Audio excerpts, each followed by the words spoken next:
Hello, and welcome back to the Dungeons & Dragons Podcast UK. My name is Yasmin, and I will be the DM. Hi, my name's Colin, and I play Cuin de Greymont, a paladin from Gavany. Hi, I'm Spencer. I play Caddo Chasseur, a cleric also from Gavany. Hi, I'm Brian, and I play Ogvar Surefoot, a ranger from Kessig. Hi, my name is Samantha, and I play Elora Greyvale, a sorcerer from Nephalia.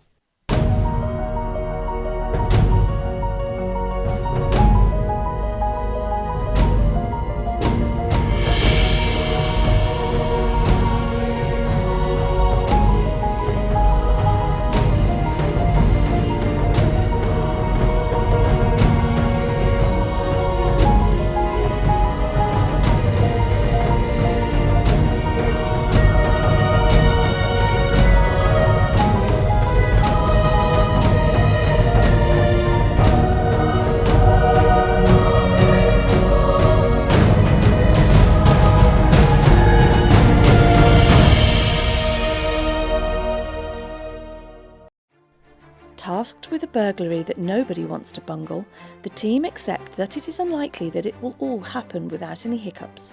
However, the heist is looming large. The intel, maps, magical items and disguises to do the deed that must be done are all acquired and awaiting application.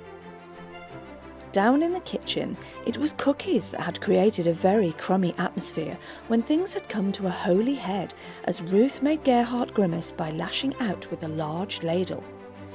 Not wishing to wade into the cathedral's crimes against cookies, Ogvar deftly dodged what he believed to be a bullet and declined a biscuit from the barrel, preferring instead to stay safe by engaging in alternative activities such as purchasing a postcard and borrowing the boots of leaping.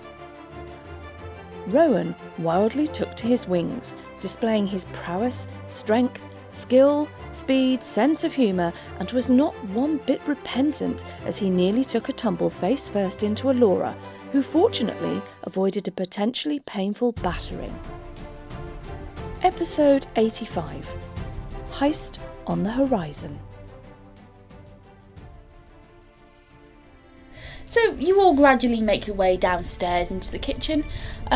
In the kitchen, Caddo, you've filtered in there with the other Cathars after morning prayers are over, and hung over the fire, in this big iron cauldron, there is a bubbling vat of porridge.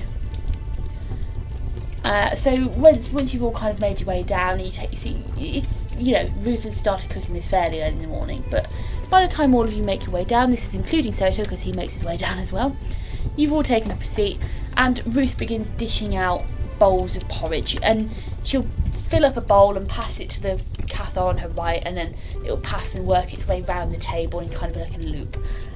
So by the time, everyone's got a steaming bowl of porridge in front of them, there's a selection of fruits, platters in front of you, and you're more than welcome to kind of, help yourself and put your fruit on. There's a big pot of honey with one of those honey spoon things on it, and it's this really beautiful clear golden honey.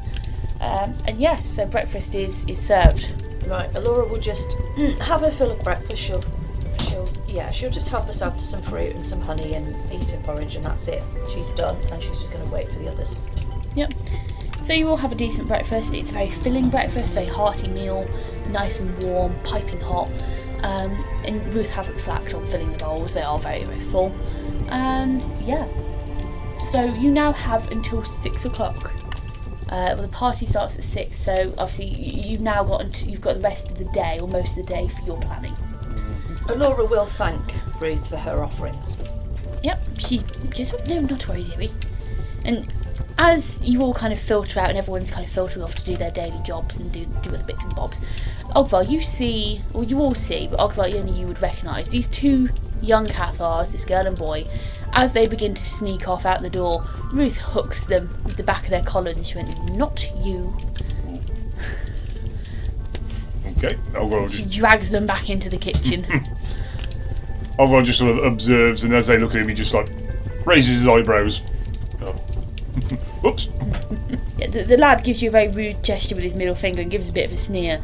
before kind of almost freezing up with the scent of fear as he kind of tilts his head back and makes direct eye contact with Ruth. And they disappear from sight. Okay. Excellent. Okay, so you now have the rest of your day to do whatever you need to do to finish up your planning, getting ready. So, what are you going to do? Esther, Yes, Dewey? right. Those uniforms that you were doing, thank you very much for cleaning them and mending them. Let's get these handed out. Certainly we need to get a set and get ourselves sort of organised with a set to wear tonight, because I personally think it would pay. Well, we're going to have to wear them anyway. So, guys, Kieran, Ogvar, Cato, do you want to come and sort yourself out with a set of clothing that fits you? Yes, I take it we'll wear them over the top. Oh. Yeah, I think wear them over the top, and try and disguise backpacks, gear, whatever, as much as you possibly can. Try and make it look like you fit in. Okay. So you're going to do that. So you go and you can find uniforms which fit you. Esther is still kind of darning and fixing the last few items. But you each have a set which she hands to you directly. And she seems to have actually tailored you a set so they will fit you. Just by eye, she's tailored you each a set and they do fit perfectly. Have they got pockets and things like that in them? The breeches have pockets, yes. Okay, Laura is going to sort through her backpack. She's going to pop back to her room. She's going to sort through her backpack. And presumably there's some basket or drawer or something in the room that she can use for the rest of her gear. Yeah, you can just lob it on the Right. She's going to take all of the small stuff and leave all the small stuff in her backpack. Things like her tent, her winter blanket, her spare cloak, anything bulky in that respect that she doesn't need with her, like a bedroll, even a water skin. She's going to take that out and she's going to leave that in the room, leaving the backpack as slim as it can possibly be with all of the magical items, potions and scrolls and things like that she needs. She's going to pack them as tidily into as flat a condition as she can so that it can be hidden underneath the tabard or wherever. Yep, okay. I'm assuming she would probably have to take off her cloak. Would she have to take off her cloak? That's a personal decision. Right, while you're making that decision, what are the rest of you doing? Well, I'm going to sort out my bits and pieces and have a look at potions and stuff to get and see how much I need. Yeah, you're doing the same thing, just slowing down your kit as much as possible. Yeah. Yep, Ogvar? Yeah, he's pretty much already done that. He's organised all his bits and bobs, Yeah. I think I'm probably going to make the bold decision that I don't need to take my backpack with me, on the basis that it has things like tents and bedrolls in it, and all the other vital equipment is kept around my person. So, yeah, I've got a couple. No backpack for me. I've got a couple of vials, a couple of potions. Yeah, I haven't got some stuff. So. Okay. So Laura keeps her. She's decided to keep her cloak on. Okay. So you've spent some time. You've probably spent half an hour to an hour kind of sorting out your stuff, making sure that you've got everything you need. What are you doing at that point? I think Laura would say to the others, I don't think we've got a lot to do for the day. To be fair, we've got the information that we need. We know how we're getting in.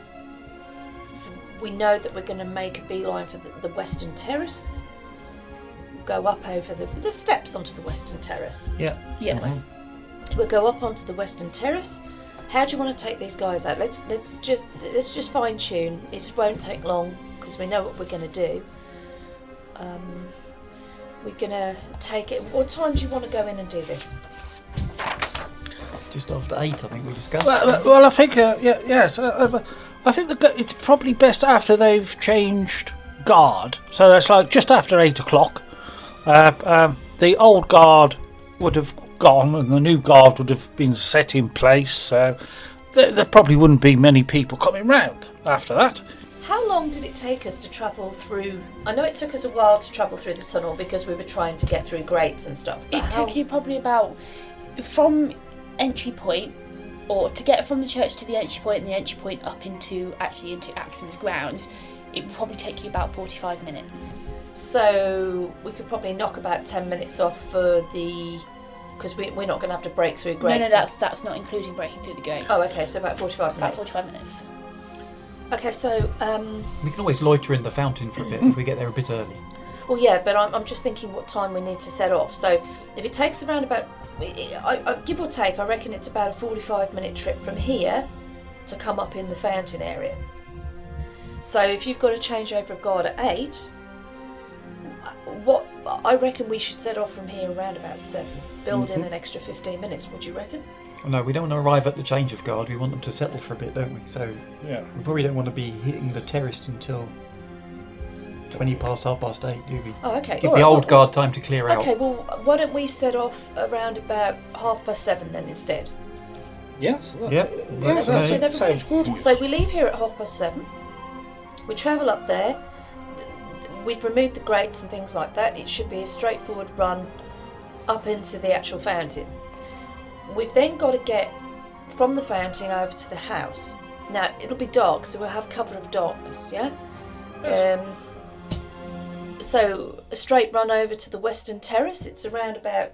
Well, we might as well go via the trees, maximise the amount of cover. Yeah, okay, so it's 30 feet over to the trees. I believe we're hopeful that from the cover of the trees, we might be able to take out guards with bows from there. So as we come out of the fountain, there's 30 foot over to the trees towards the left-hand side, and then it's another 30 foot out of the trees on the left, back to the west terrace. Yes, that sounds about right. Yes. Uh-huh. So we've got cover of darkness. Is there any particular way that you actually want to do this? We just going to go for it? Well, we're expecting 2 guards on that terrace, aren't we? So we need to silence them in some way. Right. How confident are you, Ogvar, that you could take them out from distance? Well, I suppose it all depends on how well armoured they are, and I don't normally take things out with one shot, so I wouldn't say I would. What do those sleepy arrows of yours do? Well, I have 2 of those. Yes, I could potentially shoot those, and I suppose if they work, if they are as good as promised, then yes, we may put them to sleep.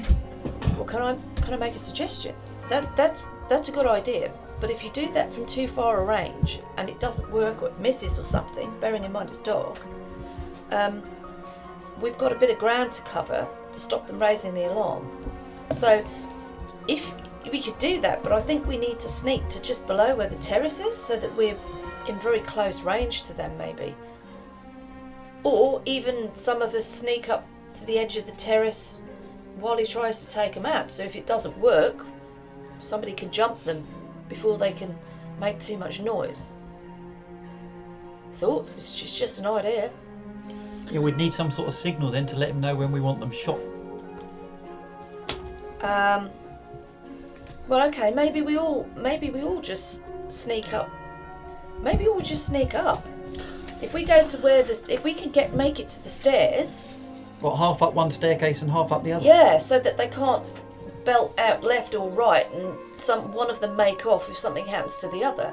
We need to cut them off so they can't be in touch with anyone else. The trick is to know. I suppose we could watch from the trees, and so we can work out where they are first, couldn't we? Yeah, because it depends whereabouts on the terrace they are. Because if they're walking together, then life's easy. But if one of them's over by the private room and one of them's all the way over the other end of the library. Well, you're assuming that the lights will be on in that room, because if the lights are on, you'll be able to see their shadows. But if the lights aren't on, it is going to be dark, so we may not necessarily be able to clearly see them.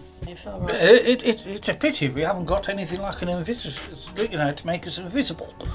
I believe we may. Yeah, we could all sneak onto the terrace whilst we're invisible, couldn't we? Yeah. Well, you Imagine. could sneak, provided everybody stays quiet while they're sneaking, yeah. Well, it could. Yeah, it's a pity. Well, if it makes sure Kewin doesn't wear his helmet. Or if someone had a spell maybe that it's a pity made we- people yeah. quiet. Yeah. Pity there isn't a spell. Yes. Imagine. Imagine. Yes. Well, look, I vote that we get up to the stairs. Okay, we and if that requires the use of an invisibility spell, I mean, we could always creep, and if somebody then makes a noise and draws attention, then I can use the invisibility spell that we've got. I mean, if theoretically, if you've got sound and you've got invisibility, why take out the guards? Just go past them. Well, to be fair, we've got to go through a window, haven't we? They'll probably notice when we broke the window. I have got a spell for that. What, breaking windows? No, I can make it quiet. Yeah, I can make it quiet. Yeah, no, so Yeah, but the thing is, I think we should I think we should deal with them, put them to sleep, knock them out, do whatever. We need to. I don't think we should. Nobody else is going to come round, are they? Because there's no other way onto that terrace. They're the only two people. So until two more people come round, or heaven forbid, the head of the guard comes to check they're doing their job properly. But I suspect he'd be more focused on the party guests in the front door. So I think once we've dealt with them on the terrace, we're probably fairly safe then, aren't we, of not being detected while we try and go through the library window. Or one of the library windows. There's two library windows, isn't there? So I vote that we knock them out. We creep up to the stairs using whatever means we need to use. Only use what we need to use if we need to use it. Well, it would make sense to go up invisible and silent, and they definitely wouldn't see us, would they? We could literally get right up to them. Well, yeah, but just bear in mind that if you don't need to use the invisibility, I can't cast that at will. That's a scroll. Once it's cast, right? Well, this is so if we needed something to make our getaway, if we don't need to use it up front, then don't use it. If we need to use it, then I can just cast it. But these are the only two people we definitely know we've got to get past. We know they're definitely going to be there. Well, so these are the only two people we know we've got to get past. Hopefully, on the way out, we can just go Billy Big steps, can't we? If we have hopefully, but you can't just rely on that. You have to expect the unexpected. You can't plan for every eventuality. So, No, so we can plan for the things we know, and we will know there'll be two men on that terrace. Yes. So the easiest way of taking out two men, who we assume will be on their alert, is to get to as close as possible to them without being seen or heard. Correct. Which sounds like silence and invisibility to me. I'm a little bit cautious about burning spells. Spells are valuable. You never know what you might need, but I'll go with the majority. Well, okay? That's what we bought them for, wasn't it? Yes, but we've also still got to get out, Cato. Just remember that. Being a magic caster, magic it's not something to take lightly, and you can't just produce it unendingly. So if you need it later... Speak for yourself, I pray, and it comes up whenever I want it. Yeah, whether it's useful is another matter entirely. And your magic. Yeah, indeed. I knew that enlarged spell was useful. Well, if the general consensus is that's how I think we should put this to the vote. Is that how everybody wants to approach it? Does everybody want to cast invisibility, or do you want me to hang on to it and only cast it if a sound is made, if we seem to draw attention? Remember, we've got cover of darkness here. So if we can't see them, they can't necessarily see us. Well, we won't have cover of darkness once we're onto the terrace, will we? No, but I think we can make the assumption that the house is going to be lit if they're having a party. Yeah, but they won't be expecting somebody to sneak up, will they? They'll, to get from the stairs to them, it doesn't matter if we make a little bit of noise as long as we take them out. That's what really matters. Why don't we? I would prefer, but I mean, why don't we get to the trees and then decide from there? Because that's halfway. Whether we need it.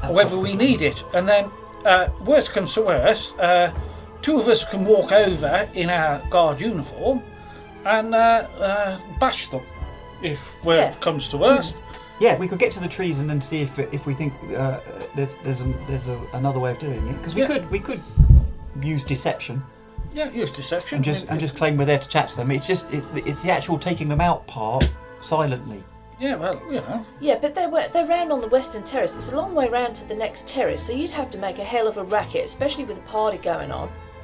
To be fair, it's about making it up the stairs and taking them out before they can make too much sound, I would say. But I think if we can save spells, I'm all for saving, but if we need them, then I will cast them. You've only got to say. We'll wait till we get to the trees, then. I think so. Right, and then when we get onto the terrace, we get these guys dealt with. The window. I don't know whether we can lockpick them, jimmy the locks. Has somebody got a bit of a crowbar that can... We don't know if they're locked. They might just be open. Well, they might be, yeah. We want to go through the right-hand one because that's closest to the stairway. Yeah, fine. I'm easy on. Let's just see where we land and then get in through there. And I can, if it is a case of smashing a window, then I can cast Silent Portal on it, which will leave us quiet, and then we can get to whatever latch or whatever. We can get in through the doors or windows. Is there any advantage in taking one of the rogues with us? I don't know. Possibly. I don't know. You'd have to ask. I know they were lent to us for the purposes of reconnaissance, but I don't know whether... You can ask. I mean, you don't want to take too many people. The more people you take, the more complicated it is. Yeah. No, I agree. I'm just wondering if we need to pick locks and stuff, it might be worth taking an expert in that job. Well, none of us are we? Well, I don't think... I mean, you were very good at it down in... Don't get me wrong, you were very good at it when you played that game. I'm just thinking it's a slightly more pressurised situation. Maybe, but do you want to entrust to somebody else you don't know? You're putting your life in their hands, and you don't know them. You travel with us. Just a point. Well, I've not put my entire life in their hands. I'm just asking them to open the door. Yeah, but that's another person that's got to pass silence checks and everything else. It's another person. It's more baggage to take with you. What do you think, guys? You've been quiet. Well, I wouldn't probably... If you can melt the lock off, and then we've got the lock grease and stuff like that, but I wonder if it might be a better idea to get the Cathars to make a distraction. Oh yeah, we've got plenty of them. On the opposite side. We could do, couldn't we? Just lob things over and be a bit of a nuisance. Some sort of demonstration at the gate. Ogvar, what's your take on this? I think distraction may be a good idea. It's certainly something I don't think I believe I thought of. So I'm all for that. Yeah, me as well. So we worked out, didn't we, that there were 12 guards walking the grounds. If we timed it right, we could perhaps get them somewhere near the back of the house. We could get them to set maybe some sort of distraction by setting fire to something or something to drag those people across that way. And then if we had another distraction near the front gate, we could probably keep all 12 of those people busy, so they wouldn't see us at all. There is one other thing. We have got another scroll. We've got a scroll of ghost sound.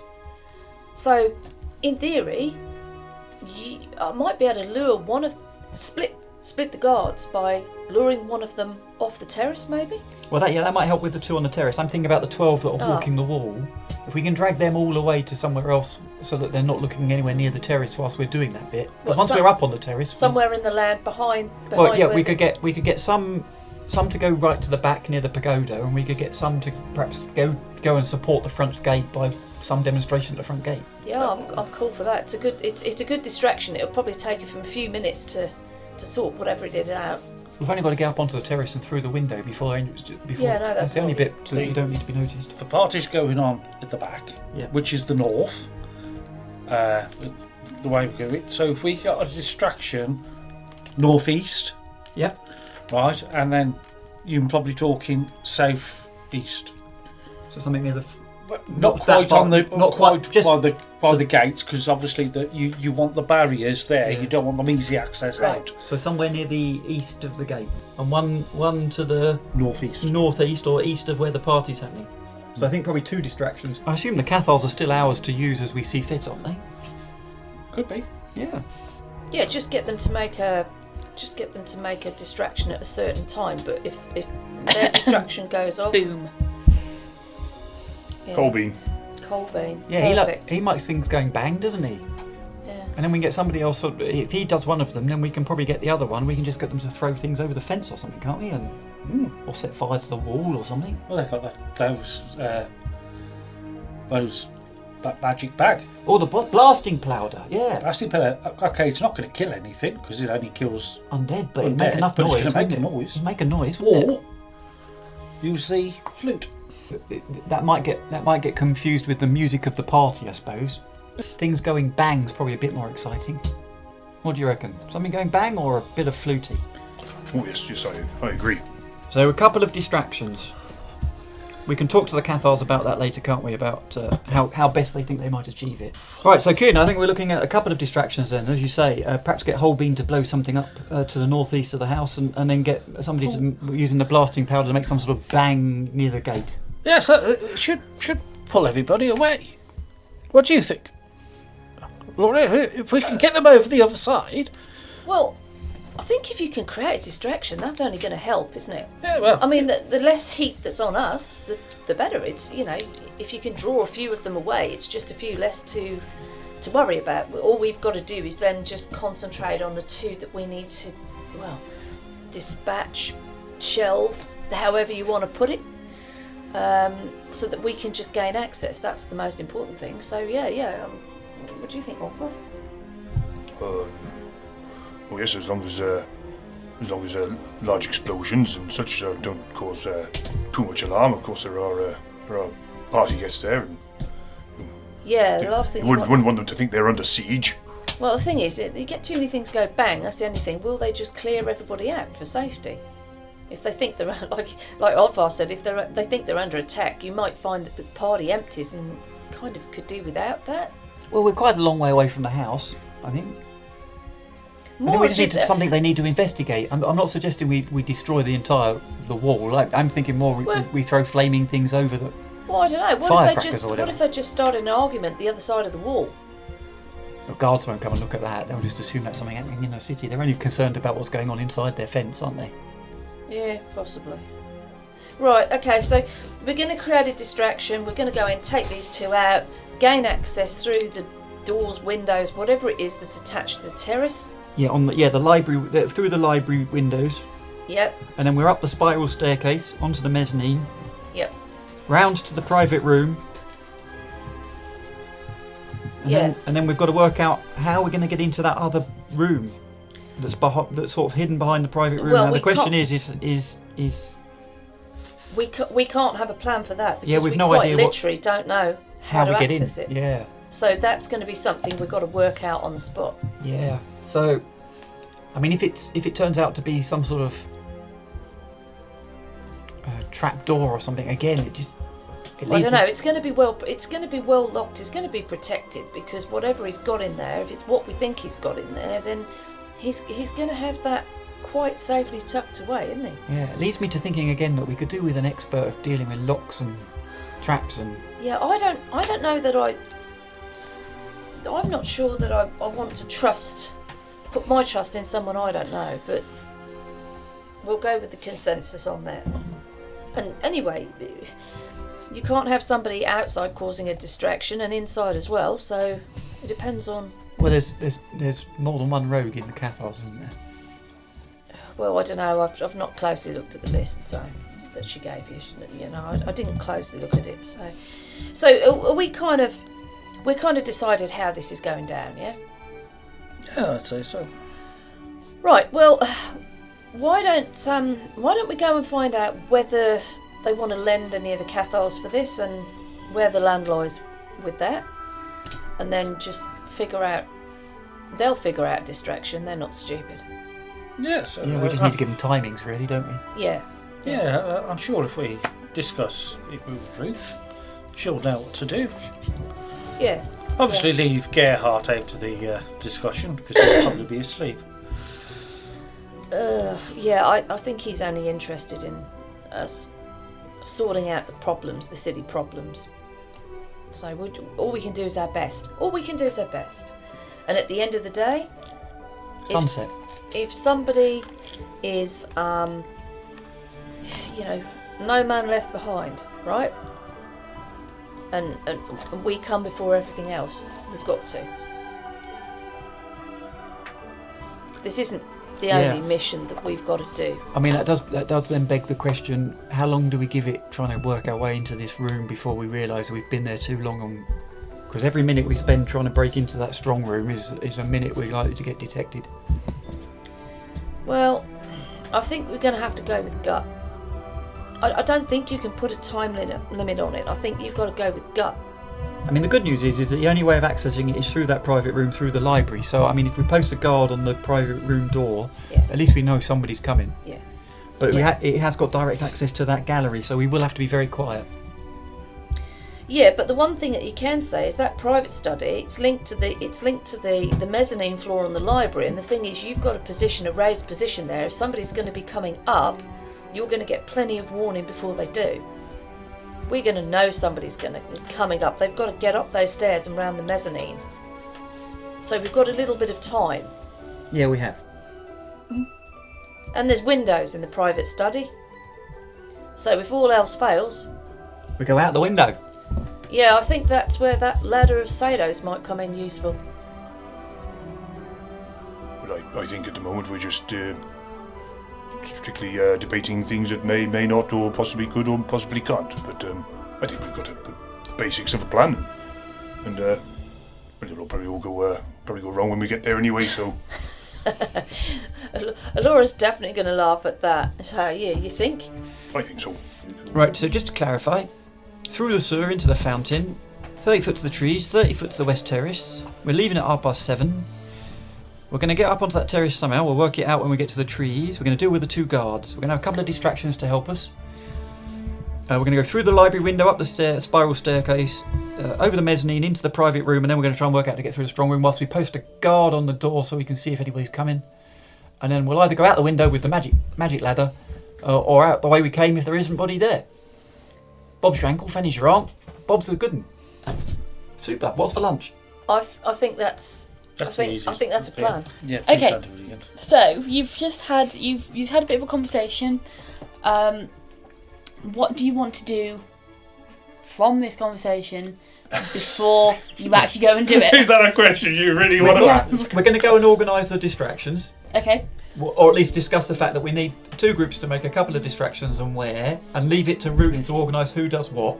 Okay, so you're go find Ruth. You're going to say to Ruth, right, we need 2 distractions. Yep. Yeah. What time do you want the distractions? Do we want to take 2 extra Cathars with us to be on the terrace pretending to be the 2 guards? Yes. So leave them when they come through with us. Leave them in the tree line. We'll go and do what we need to do. When we've done what we need to do, we call them out the tree line. We want one of them to be a rogue, just so they can help with get through the window, and then leave them on the terrace. If we struggle, because one of them, there was Holbein and another rogue, wasn't there? Colbean. Yeah, whatever his name was. Yeah. Holbein. Holbein, you know, the famous painter. While he's there, he can do a girl with a pearl earring. God. There was another rogue, wasn't there? I'm sure there was. What's happened to the list of Cathars? It's on your whiteboard. Yeah, but that wasn't the only one. That's what I printed off at home. I think Colbean was the one that actually... Don't you have a copy of it? Colbein was the one that we were Prince told one enjoys blowing things up. Colbein was the blower-upper, and the other guy was more of a stealthy, roguey person. Give him back. Well, seeing as our podcast listeners are more familiar with Colbean and nobody else, why don't we just take Colbean? If we're allowed to take Colbean. Yeah, but he's the one who's... He's a bit of a liability, though, isn't he? No, but he's the pyrotechnic. Yeah. Boom. Alia and Colbean. Oh, there you go. So if we took Alia and another. So if we take Roman and Alia, and then she can try and get through the window for us. Right, okay, so you're going to talk to Ruth, you're going to get Roman and Alia to come with us in uniforms. So... And then the rest are going to split into 2 groups to make distractions. Okay, so you're going to get them their uniforms. They'll go to Esther. They'll grab some uniforms off them, so they'll have uniforms on. And we want the distractions about 8:30. And they'll be travelling with us. Quarter past, because we want them to disappear. We want the distractions to go while everyone goes. We want the watch changer to be completely done and finished, don't we? Yeah, well, that's why quarter past. Because they're done by 8. Done by 8. Done by 8. So give them 15 minutes to do a bod bed in. To distractions for 8:15. Does that make sense? So distractions for 8:15. Right. So you speak to Ruth. You'll get her to sort out 2 distractions at the northeast and southeast. Northeast and southeast. at 8:15. So Ruth will get those sorted. She'll split the rest of her Cathars into 2 groups. She'll get them to do that. Colbean looks absolutely thrilled when you say you want distractions. So, right, geezer! Go boom! No, not too much boom. We don't Little want boom! No, we don't want people being emergency evacuated out of there. Because there's going to be loads of guests. We don't want that. Little Tiny boom. boom. No. Little boom. Tiny boom. No, not even small boom. Just a distraction. Don't get too flamboyant with it. Maybe a little bit of fire, perhaps. Just an equal fire. Daubing paint on a wall. Very mini boom. It would have to be so mini that it wasn't boom at all. Got it, boss! I don't He think rubs his hands in glee and practically skips out of there. Ruth will take charge of him. We'll be all right. yeah, I'm going to turn to Ogvar. I don't think he quite understands. I think there's still going to be a boom. Oh, yes, I'm going to assume that. Yes. Laura's going to go. Assume the boom. Laura's just going to tut. Okay, so you give that info. So Ruth's going to get that sorted out. You've now got 2 distractions arranged for 8:15 at the northeast and southeast. You're taking Roman and Alia with you, a level 6 paladin and level 4 rogue respectively. They're going to be uniformed. Is there anything else you want to prep before we head into the action? Was it a level 6 paladin or Level a 6 5? paladin. Level 6 paladin. Oh, okay. Level 6 paladin. There was the option of a level 5 ranger, but I thought level 6 paladin. Right, is there anything else you want to do, because this is the death? Last orders. Ting! That's a bell. No, I don't think so. I think that's pretty well. We can't, until we're through and there, we can't do an awful lot. We are going to have to react, aren't we, to what we find? So you've arranged with Ruth, you're going to have Roman, a level 6 paladin, Alia, a level 4 rogue. They're going to be uniformed. They will come with you through the tunnels, into the trees and onto the terrace to replace the guards who you will be taking out. Yeah, they will wait in the trees while we deal with the guards, and then we'll call them out of the trees to take the place of the guards on the terrace. Yeah, okay. You've taken Alia, who's a level 4 rogue, with you because...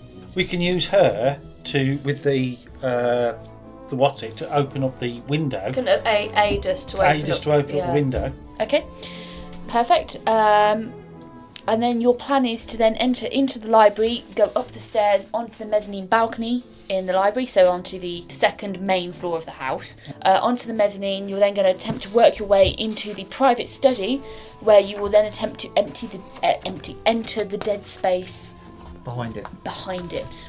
Yes. which is marked on the map but not accessible. Right. And then your plan is to then escape, hopefully without causing too much distraction, back downstairs, Out the window. back out your window. You're Yeah. going to collect your... Orland must be with us Yep. at all times, and then get back down into the sewers. Okay, It's best to go so through the southerly window. we're going to zoom forwards in time. I'm going to have a woo forwards. You would have had lunch. It would have been a hearty sandwich platter provided by Ruth.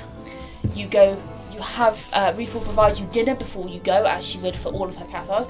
Her Cathars have been busy all day running around preparing to make a distraction.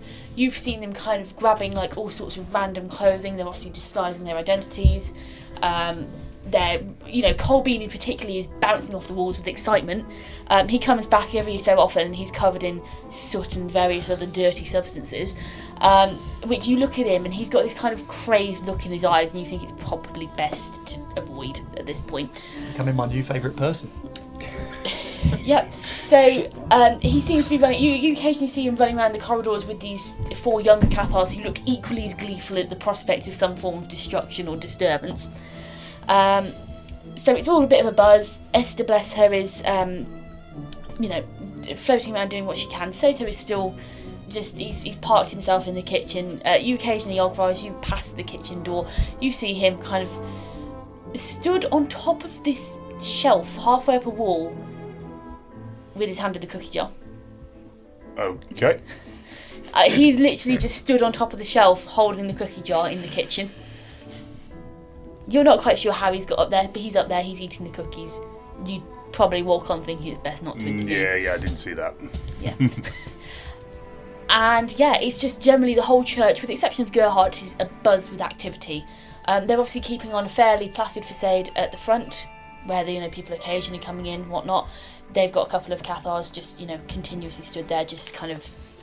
Selling postcards. Everything's fine. Yeah. Okay, so... we get to the early evening time. And 7:45 you're leaving? 7:30. 7:30, okay. So 7 o'clock rolls around pretty quickly throughout the day. You've had a bit of dinner. Ruth has provided some dinner for you, so you're not going to go in on this on an empty stomach. And 7:30 passes. What are you doing at this point? It's now 7:30, you're at the very start of your operation. You two are going to have to lead us to the sewer, because we didn't know where we're going, do we, Ogvar? No, I don't. Right, okay. Alora just makes sure that she's got the tabard covering a fairly flat backpack as much as she can. Yep. Anything that she considers as being needed at a moment's notice, she's stuffed into various pockets. Okay. Yeah, so we're all going to follow her order. Yeah. So you all make your way through the city. Make me disguise checks, everyone. You're walking through the city in guardian forms.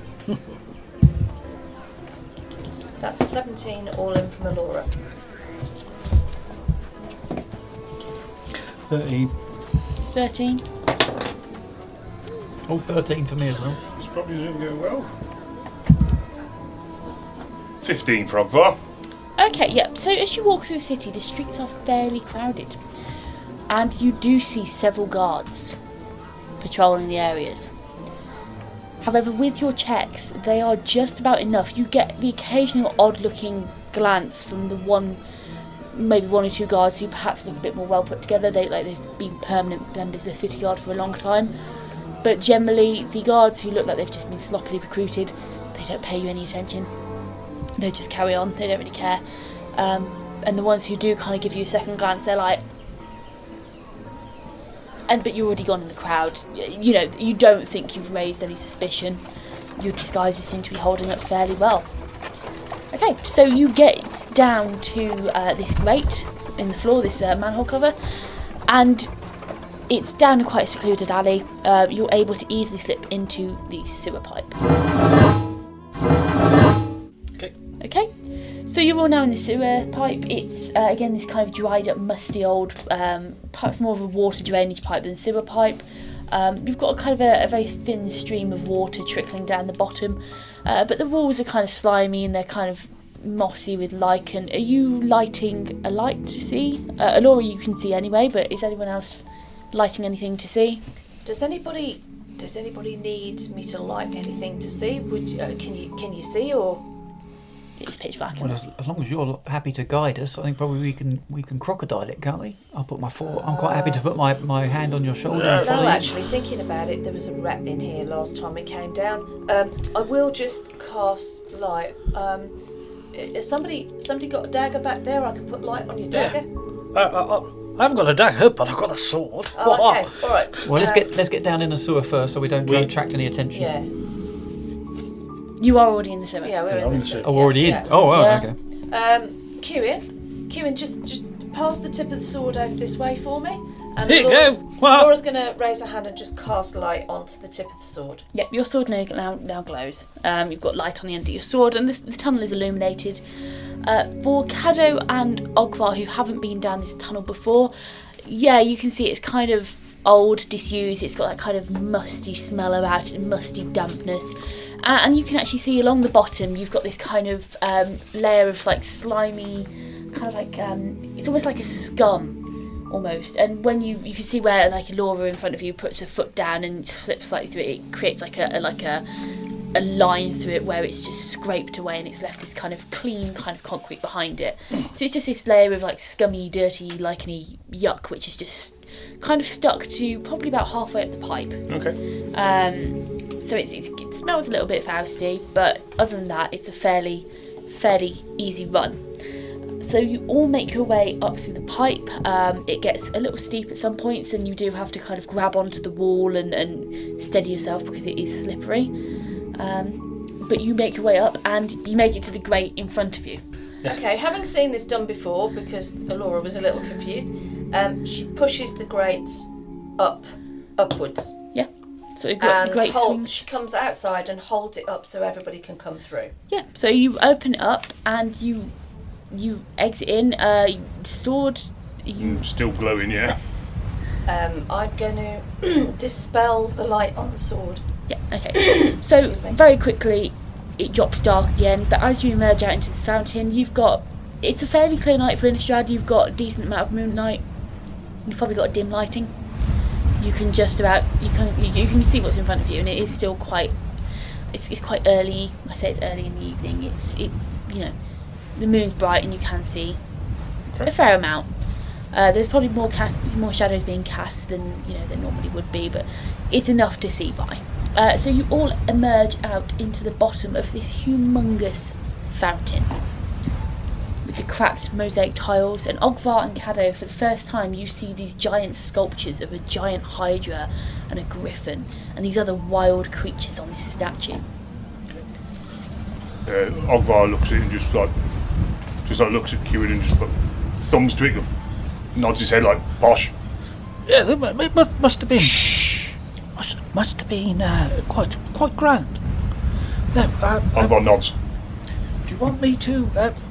When we get out, I thought that probably best to use that short length of rope from down the sewer. So, do you want me to give you a boost up to tie around a bush or what? Ogvar just holds up his hand and shakes his head and struts off with his new boots on. Yeah. Okay. So I'm assuming you're probably going to have indicated to Ogvar where you kind of emerged last time, because obviously you had to check the direction you were facing. Ogvar, have you got a rope? Ogvar nods. I've just given. Yeah. Okay, so Ogvar, you strut off with your boots that were made for walking. Or in this case, leaping. Okay. Yeah. So I will jump out of the hole. Yeah. So the rest of you witness something absolutely incredible as Ogvar, seemingly out of nowhere, decides to walk on air. Did you see that? Those are amazing. It's a clever trick, isn't it? Yeah. I say, he's not usually that nimble. No, he's got those boots, hasn't he? Yeah. So Ogvar, you land safely on the top in this kind of thick grass. Mm-hmm. You're going to find something to secure a rope to? Yeah, that's the plan, yeah. Yeah, okay. So it's fairly easy to find some form of bush. They don't look... They're fairly strong bushes at this point. They've grown fairly thick. They've grown fairly strong. Obviously, they haven't been hacked back or, tended to in a while. So yeah, it's very easy for you to, attach a rope and then dangle it over the edge. Yeah. Yeah. So Ogvar will do that, and then as the rope's dangling down, he'll give it a bit of a flick to make a wiggle in it, so it's not a dead straight rope. Yep. And then command it to rope stone to go like stone. So now there's sort of like a bit of a wiggle on it, so look almost sort of like handholds and footholds, so it's not just a straight line. It's very clever. I like that. Okay, so as you watch Ogvar's form disappear over the top and then disappear into a bush, you then see a rope come down which flickers a bit and wiggles before solidifying into stone.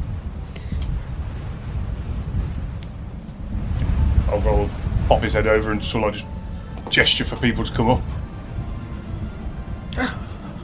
I'm going to follow. I say, oh chap, that's rather good. Much better than my idea. Ogvar just nods, keeping very quiet.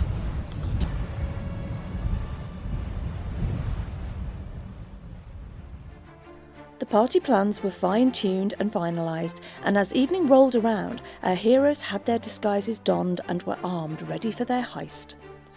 Upon deciding that a distraction was definitely the way forward, Colbean, the church's destructive devotee, with his enthusiastic, if not rather reckless approach to explosives, was enlisted to create a subtle diversion, designed to draw attention away from our intrepid infiltration team.